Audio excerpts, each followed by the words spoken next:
जैव विविधता का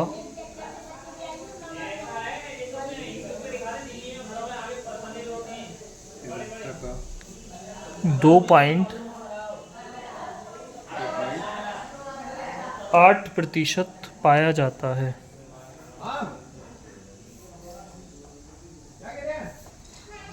पृथ्वी पर देखो करीब 20,000 से ज़्यादा चींटी की प्रजातियां हैं। पहले ऐसे करके लिखो, चींटी की प्रजातियां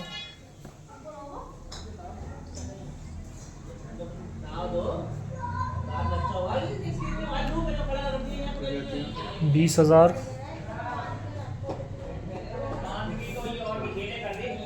मत्स्य की जातियां लगभग 28,000 हैं। मत्स्य मछलियों की जातियों को कहते हैं मत्स्य जातियां।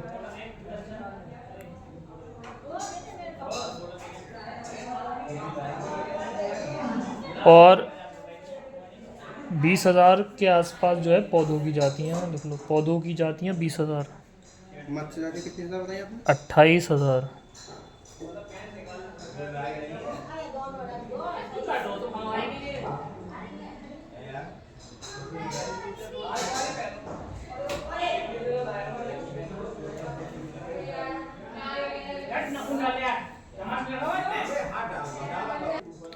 व्यापक विलोपन की घटना।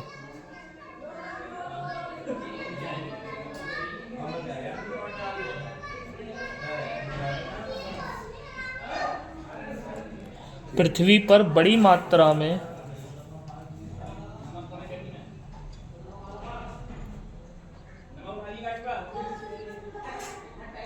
पृथ्वी पर बड़ी मात्रा में जातियों का विलुप्त हो जाना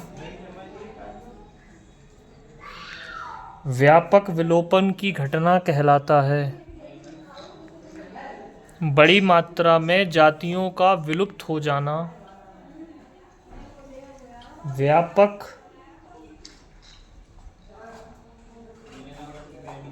विलोपन की घटना कहलाता है।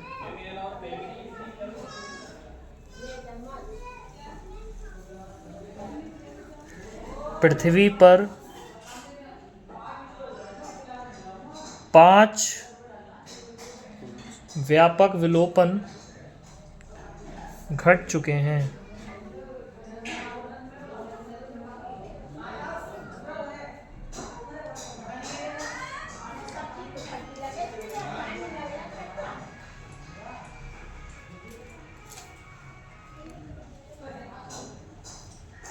जैव विविधता की क्षति के कारण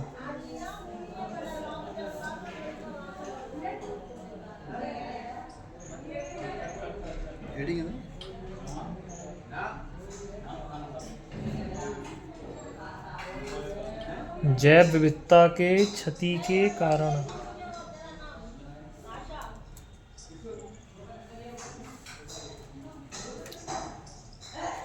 नंबर 1 आवासीय क्षति।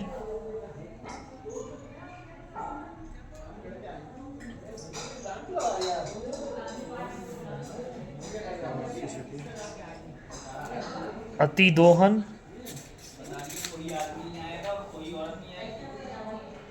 अतिदोहन। नंबर 3 विदेशी जातियों का आक्रमण।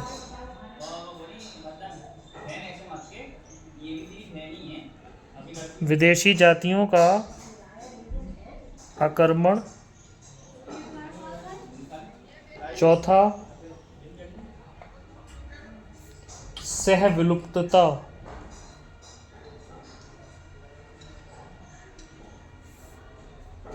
इन चारों पॉइंट को इकट्ठे रूप से एविल क्वाड्रेट कहते हैं। क्वाड्रेट किसी चीज़ को चार को कहते हैं और एविल कहते हैं बुराई को। दी एविल क्वाड्रेट कहते हैं चारों बुराइयों को। कौन कौन सी बुराई? जैसे आवासीय क्षति, ठीक है, और विखंडन। दूसरा अतिदोहन। तीसरा विदेशी जातियों का आक्रमण। और चौथा सहविलुप्तता। ये पहला पॉइंट समझ में आया, आवासीय क्षति और विखंडन? नहीं समझ आया? यानी उनके घर उजाड़ देना। आवास कहते हैं घर को, क्षति कहते हैं नुकसान को, ठीक है। अतिदोहन का मतलब यह है ज़रूरत से ज़्यादा प्रकृति का इस्तेमाल करना, मतलब बेवजह में प्रकृति को सताना या प्रकृति से चीज़ें लेना, अति दोहन करना कहलाता है। बात आ रही समझ।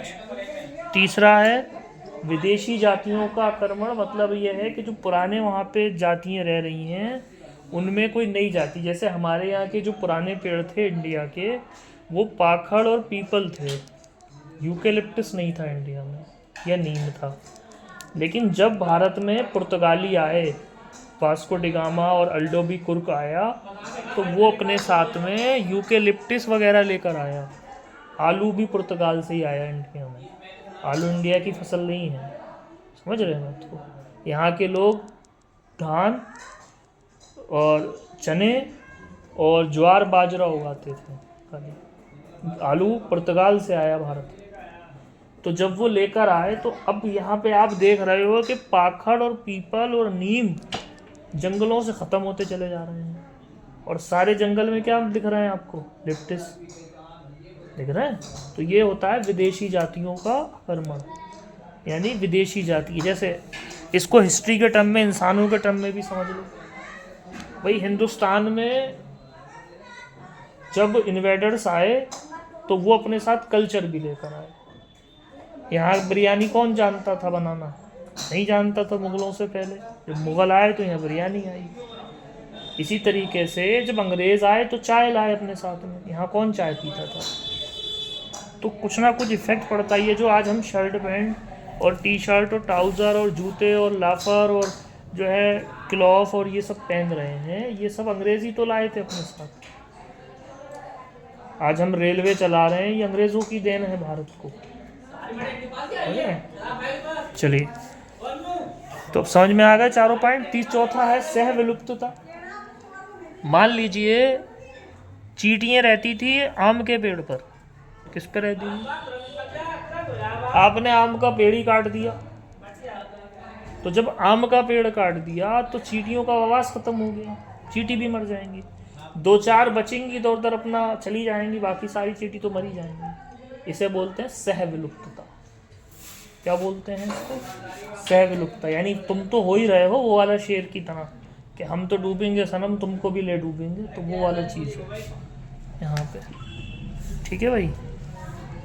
तो इसमें कुछ बड़ा तो लिखाने की ज़रूरत है नहीं, क्योंकि ये बोर्ड्स के नोट्स नहीं। तुम्हें चारों पॉइंट समझ में आना चाहिए। पहला पॉइंट है कि आवासीय क्षति और विखंडन। ठीक है, मान लीजिए आपने क्या करा, जहाँ सेंट पॉल स्कूल है आज, वहाँ कभी जंगल होता होगा तो जानवर भी रहते होंगे। आपने क्या करा, वहाँ सेंट पॉल बना दिया, तो आपने आवास का क्या कर दिया? विखंडन ही तो कर दिया उनके आवास। और जब आवास विखंडित हो गया तो फिर वो कहाँ रहेंगे? बात आ रही समझ में सबको। दूसरा पॉइंट, जैसे मिसाल के तौर पे अतिदोहन है। नेचर नीड्स को पे करती है, लेकिन नेचर कभी भी जो है आपकी ग्रीड को पे नहीं करती। नेचर जितनी ज़रूरत आपको दुनिया में चीज़ों की रहेगी, नेचर के पास हमेशा इतना है देने के। लेकिन आप सोचें कि नेचर आपकी ग्रीड को भी भर दे, लालच को भी भर दे, तो उसके पास इतना नहीं है। बात आ रही समझ में बढ़िया से? तो उसको देने के लिए, उस ज़रूरत को पूरी करने के लिए आप क्या करेंगे? नेचर को अतिदोहत करेंगे। ठीक है, विदेशी जातियों का आक्रमण समझ में ही आ गया आपको। ठीक है, अब लिखिए पृथ्वी का फेफड़ा। ये इम्पोर्टेंट पॉइंट है।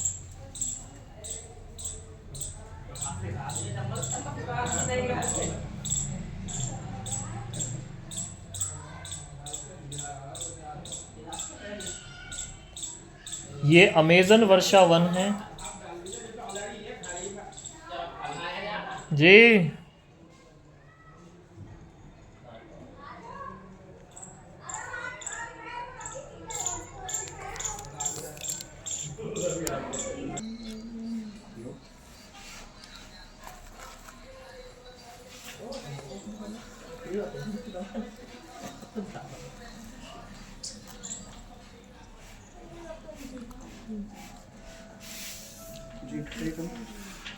डेटा की कमी।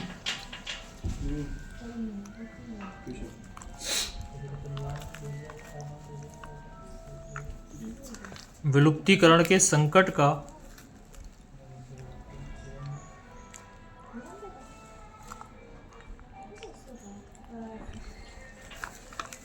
प्रत्यक्ष या अप्रत्यक्ष रूप से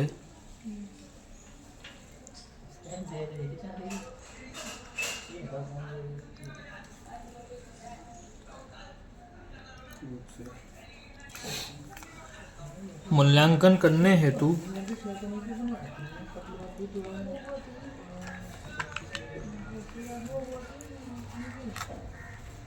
डेटा की कमी है।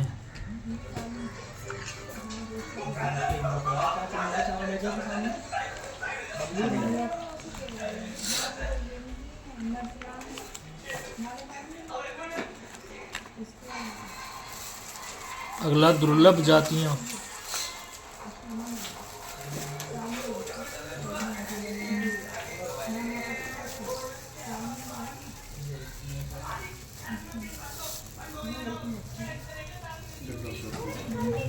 ऐसी जातियां जिन्हें विलुप्तीकरण का खतरा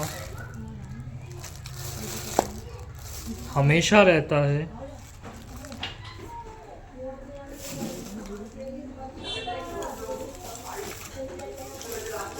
ऐसी जातियां जिन्हें विलुप्तीकरण का खतरा हमेशा रहता है उन्हें दुर्लभ जातियां कहते हैं।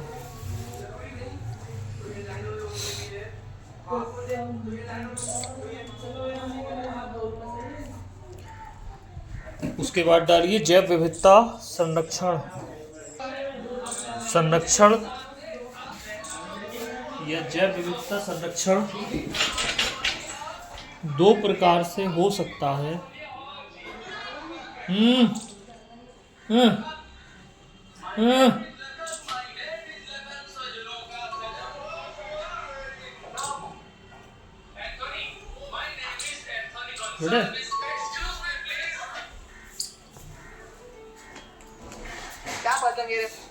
साउंड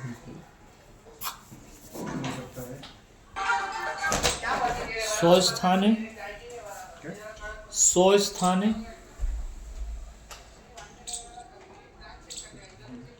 इन सिटू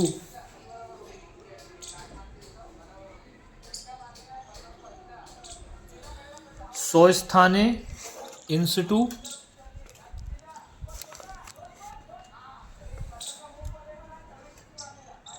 लिख लिया। इन सिटू का मतलब होता है इन सिचुएशन, यानी जैसे जीव जिस सिचुएशन में है वहीं सुरक्षित कर दो, बाहर मत लेके आओ, इंटरनल सिचुएशन में रखो उसको। बात आई समझ?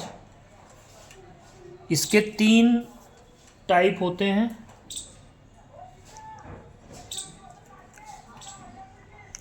नंबर 1 हॉट स्पॉट, ऐसे करके लिख लो डिवीजन करते हुए नीचे।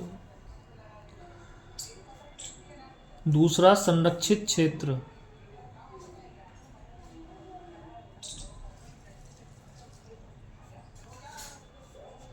संरक्षित क्षेत्र।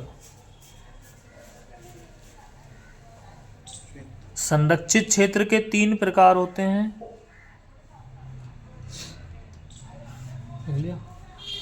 वन्यजीव अभयारण्य, वन्यजीव अभयारण्य,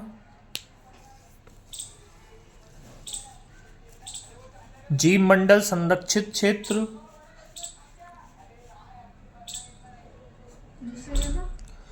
जीव मंडल संरक्षित क्षेत्र, बायोस्फीयर रिजर्व अंग्रेजी में, राष्ट्रीय उद्यान नेशनल पार्क,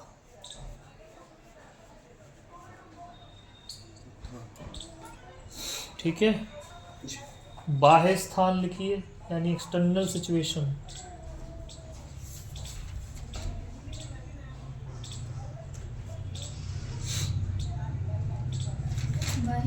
स्थान ये 2 प्रकार का होता है।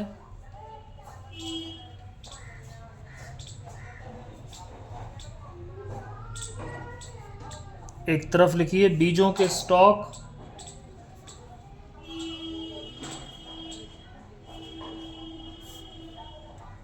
बीजों के स्टॉक, जीन बैंक,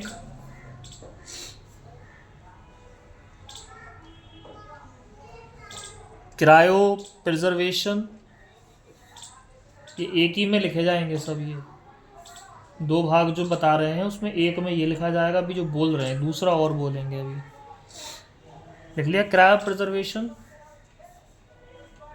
फिर से बोल रहे हैं, बीजों के stock, gene bank, cryo preservation, ऊतक संवर्धन,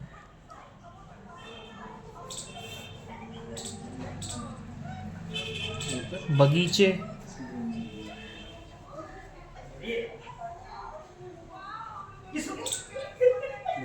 अब दूसरे वाले में लिखिए वनस्पतिक उद्यान, बॉटेनिकल पार्क्स,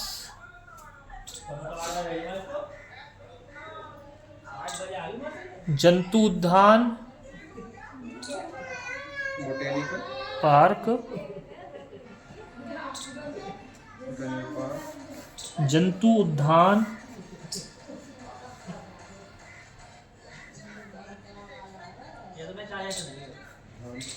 जल जीव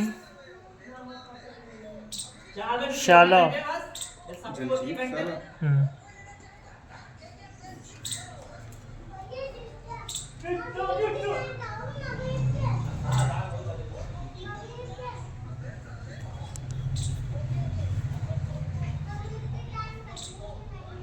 सर इसका तीसरा वाला किसका? स्थानीय इंस्टीट्यूट का आपने बताया इसके तीन टाइप होते हैं, हॉटस्पॉट और संरक्षित क्षेत्र।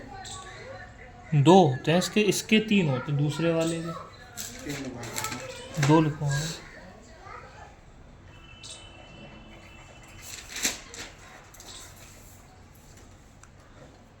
देखो अभ्यारण्य क्या होते हैं समझ लो। अभ्यारण्य केवल जंतुओं के लिए होते हैं। किसके लिए होते हैं? चराई, खेती और वन। यहाँ पर जिन जिन लोगों के पास चराई की ज़मीन होती है, वनों की ज़मीन होती है, वो अपनी ज़मीन पे कब्ज़ा कर सकते हैं। यानी पूरी तरीके से ये जगह सरकार के कब्ज़े में नहीं जाती है। भारत में करीब 500 से अधिक अभ्यारण्य उपस्थित हैं। कितने भारत में? ये तो हो गए अभ्यारण्य। अब बात करते हैं बायोस्फीयर रिजर्व क्या चीज़ होती है। बायोस्फीयर रिजर्व क्षेत्र होते हैं जिसे 3 क्षेत्रों में बांटा जाता है। एक बांटा जाता है आपका कोर क्षेत्र।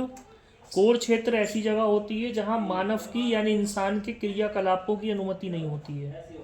यानी इंसान ना यहाँ खेती कर सकता है, ना चरवा सकता है अपने जानवरों को, ना आना जाना होगा इसका। ये कहलाएगा कोर क्षेत्र। क्या कहलाएगा? कोर क्षेत्र। एक होता है बफर क्षेत्र। बफर क्षेत्र में इंसान कुछ हद तक चीज़ें कर सकता है। और ट्रांजिशन क्षेत्र जो होता है, फसलें लगाना, वन उत्पाद करना, वो यहाँ पे तीनों हो सकता है।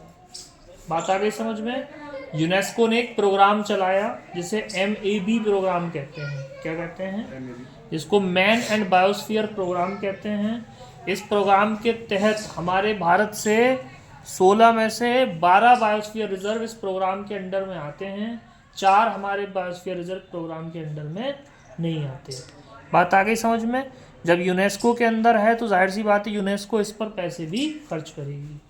तीसरा है राष्ट्रीय उद्यान। राष्ट्रीय उद्यान जो होते हैं वहाँ बनाए जाते हैं जहाँ पर उन जीवों की संख्या ज़्यादा होती है।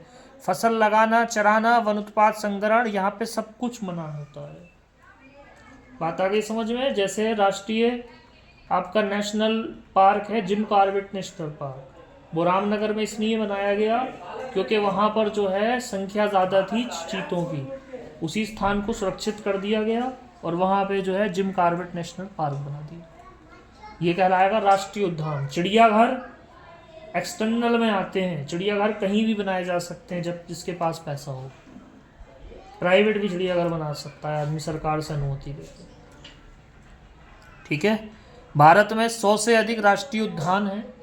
कुछ फेमस हैं वो लिखवा रहे हैं, एक तरफ नाम लिखवा रहे हैं और एक तरफ उनकी जगह लिखवा रहे हैं। ठीक है। और एक लास्ट में लिख लीजिएगा वो किस लिए प्रसिद्ध है। ठीक है। लिखिए काजीरंगा राष्ट्रीय उद्यान।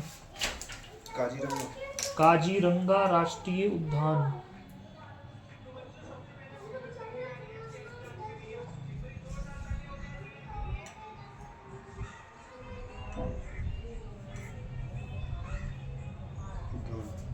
असम में है ये। गैंडे के लिए प्रसिद्ध है। गेंडे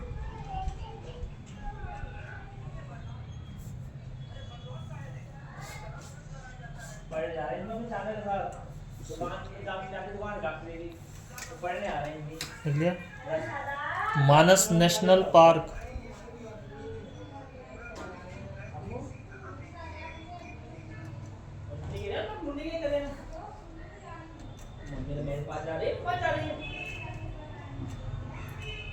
असम।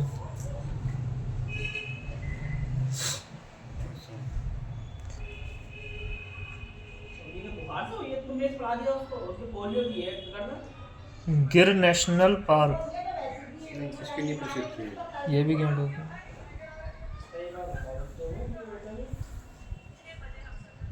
गिर नेशनल पार्क,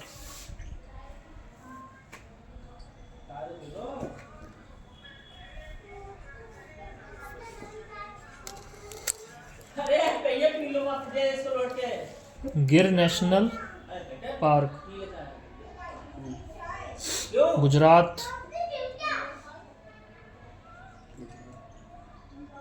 ठीक है जिन इसके लिए है, शेरों के लिए बब्बर, एशियाटिक शेरों के लिए।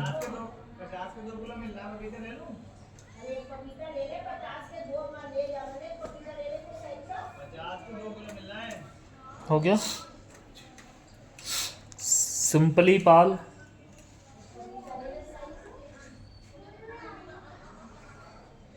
सिर्फ इम्पोर्टेंट लिखवा रहे हैं बस। स्थान होते हैं जहाँ पे किसी के जीव के मिलने की संभावना जो है अधिक होती है, यानी बायोडाइवर्सिटी के लिए वो रेस्पॉन्सिबल होते हैं। मतलब ऐसे समझ लो कि दुनिया में वो वही मिलेंगे, उसके अलावा नहीं मिलेंगे। बात आ गई समझ में? इसे कहते हैं हॉट स्पॉट। तो पूरी दुनिया में 34 हॉट स्पॉट माने हैं वैज्ञानिकों ने। कितने माने हैं? जिसमें से भारत में केवल 3 हैं, और भारत की ज़रूरी है, हमें पता होना चाहिए। Number 1 Indo Burma, Indo Burma.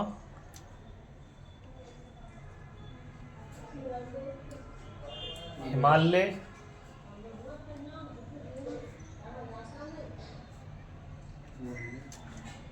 तीसरा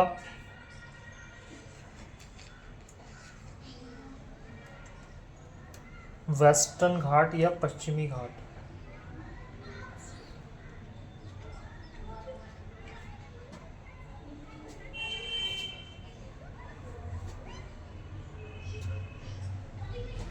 कहते हैं मतलब इनका लिखा मिलता है कुछ। भारत में ये 3 ऐसे स्थान हैं जहाँ पर जीवों की संख्या जो है बहुत ज़्यादा है। इसके अलावा नहीं है ऐसे स्थान भारत में कहीं। समझ में आ गई? तो इन 3 स्थानों को हम जो हैगा हॉट स्पॉट कहते हैं। ठीक है, इंडो बर्मा, वेस्टर्न घाट और हिमालय।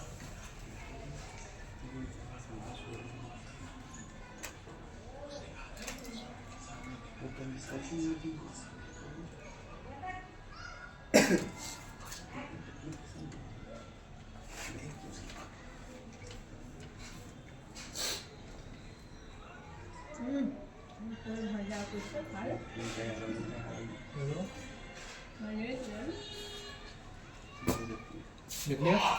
जी सर।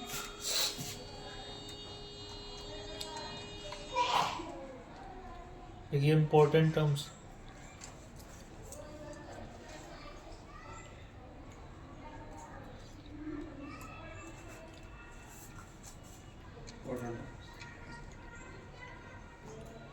मेघालय के उपवन,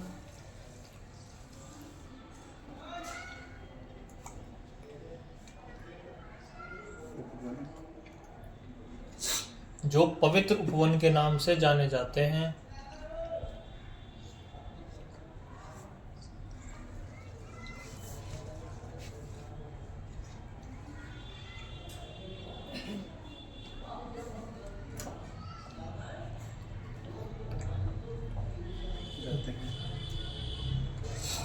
इनको वहाँ के क्या इनको वहाँ के लोग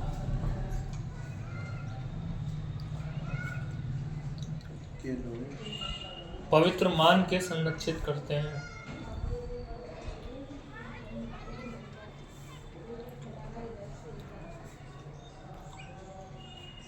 करते हैं। राजस्थान की अरावली पहाड़ियाँ, पहाड़ियाँ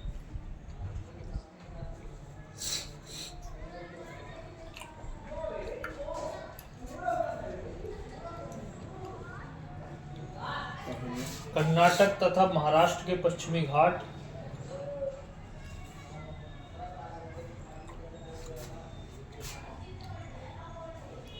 कर्नाटक तथा महाराष्ट्र के पश्चिमी घाट पश्चिमी घाट,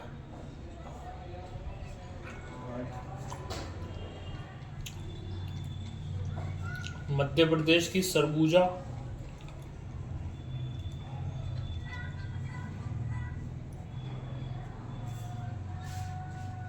सरगुजा क्या है जगह है, चंदा,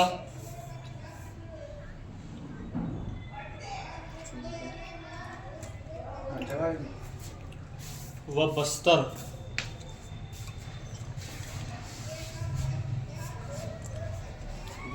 क्षेत्र ऐसे ही संरक्षित किए गए हैं।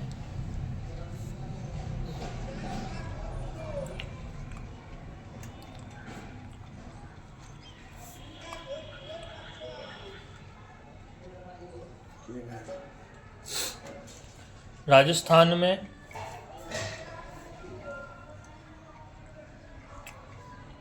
राजस्थान में काले हिरन,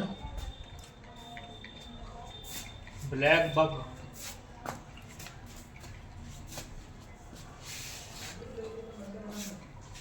बर्ड का बिश्नोई समाज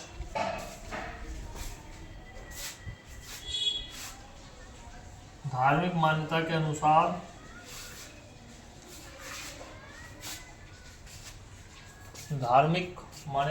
अनुसार संरक्षण करता है। इसलिए आप सुनते रहते होंगे वो लॉरेंस बिश्नोई सलमान खान के पीछे पड़ा रहता है। ये बिश्नोई समाज से आता है और इनके धर्म के हिसाब से काले हिरन को मारना जो है पवित्र नहीं माना जाता, और सलमान खान ने काला हिरन मार दिया था। बात आ गई समझ में? उसके बाद हॉटस्पॉट तो नोट करा ही दिए मैंने, है ना, तीनों करा दिए ना। एमएबी मैंने बता ही दिया, ये लिख लो चाहे। एमएबी की शुरुआत 1971 में हुई।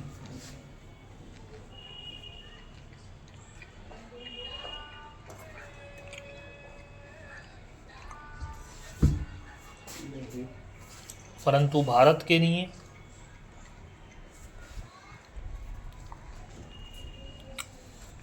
भारत के लिए 1986 में।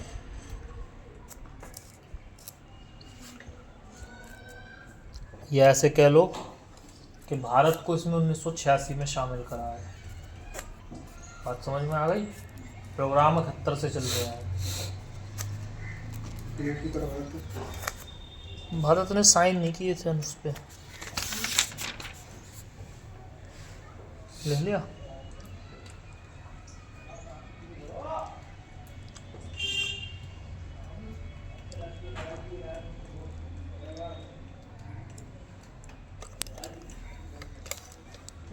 उसके बाद नोट करो बॉटेनिकल गार्डन,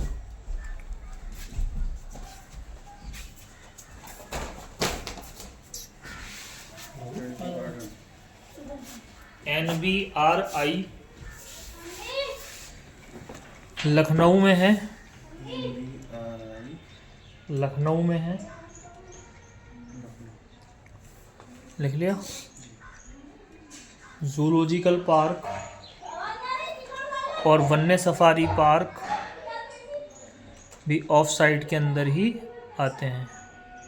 जूलॉजिकल पार्क और वन्य जीव सवारी पार्क,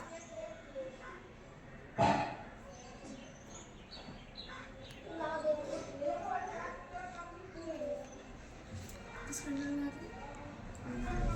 X2 के, ठीक है, एक्सटर्नल सिचुएशन। देखो बेटा एक टर्म आया था क्रायो प्रिजर्वेशन। क्रायो प्रिजर्वेशन का मतलब होता है कांच के अंदर बहुत कम तापमान पे किसी चीज को संरक्षित करना। क्या बताया मैंने? कांच के अंदर कोई शीशे का मान लो फ्रिज है, शीशे से बना है, और उसके अंदर कोई चीज़ हम संरक्षित कर रहे हैं, बचा रहे हैं, तो ये जो है क्रायो प्रिजर्वेशन कह रहा है। बात आ गई समझ? अब लिखिए अंतर्राष्ट्रीय प्रयास एवं संधियां जैव विविधता के लिए।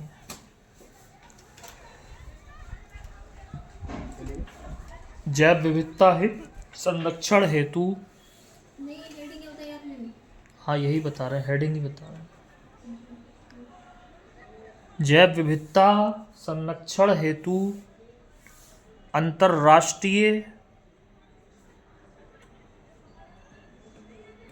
प्रयास एवं संधियां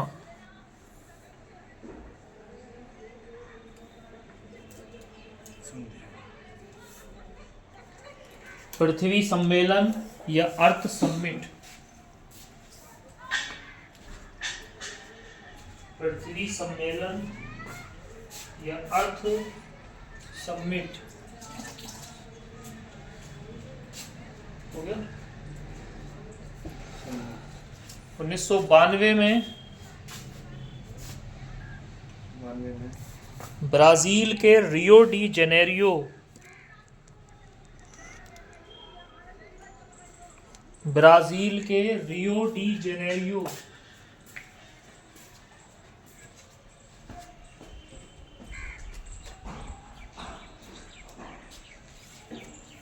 ब्राजील के रियो डी जेनेरियो में एक अंतर्राष्ट्रीय सम्मेलन हुआ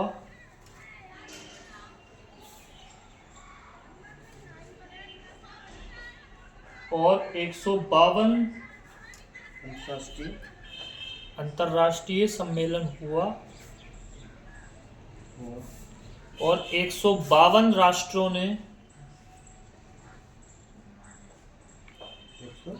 52 राष्ट्रों ने 152 लिख लिया।